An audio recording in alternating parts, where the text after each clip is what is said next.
Imagine walking into a garden where every flower is forced to grow at the same height, bloom at the same time, and carry the same color. What would you see? Stress in the soil, frustration in the gardener, and flowers that never truly flourish. Now imagine a different garden where sunflowers stretch tall, daisies spread wide, and roses bloom in their season. That's the beauty of uniqueness, the truth about parenting. As parents, when comparison grips us, we act like the first gardener. We look at our child and think, why isn't he as outgoing as his cousin? Why doesn't she do maths like her classmate? But children, like flowers, bloom differently. And when we compare, we unintentionally step on their growth. Today, let's talk about how to replace comparison with confidence.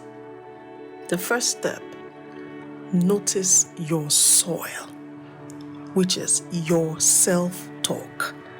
Every gardener checks the soil first. Likewise, parents must check their inner dialogue. What do you say about yourself? I wish I was more like her. Oh, I'm not so good. I'm not good enough at this parenting thing. Our children overhear even what we do not verbalize. Our unspoken words, they hear it. They absorb the soil of your self-talk. Instead of comparing, you want to practice reframing. So instead of saying, me, I'm not as patient as other parents, so you want to try, I'm learning patience every day. Instead of, I failed at this when I tried the last time, me, I don't think I want to give into that again, Now you want to try. Well, that's feedback. I failed at it. That's just feedback. I'll grow from it. Now reframing shifts and models resilience, not comparison. There's an NLP presupposition that says there is no failure, only feedback. Step 2, you want to water their strength. Every flower needs water in the right place. If your child is naturally creative, water that creativity. If they are thoughtful and observant, water their reflection. When you stop comparing them to others, we'll see where their strength already lies.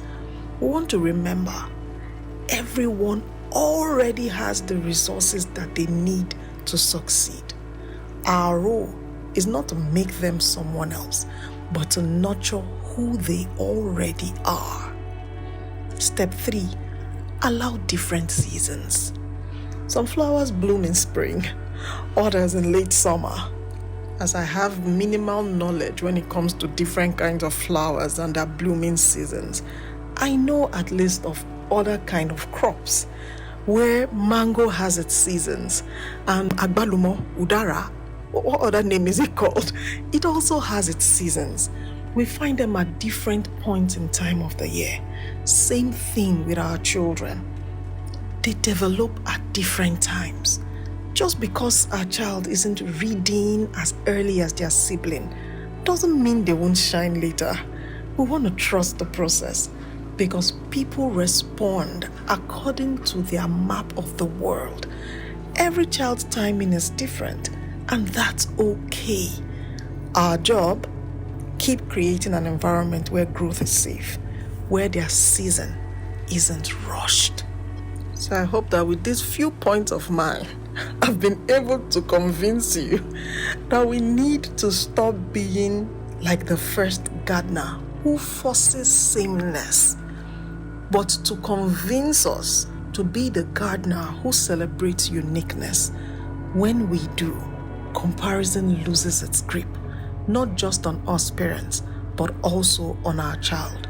Let our children bloom in their own way, in their own time, and we'll find something beautiful. Confidence takes root, and joy fills the garden of our family. Hope you liked this video. If you did, kindly give it a big fat thumbs up for me and subscribe if you've not done so already. I'm going to be seeing you all in the next one. Bye-bye.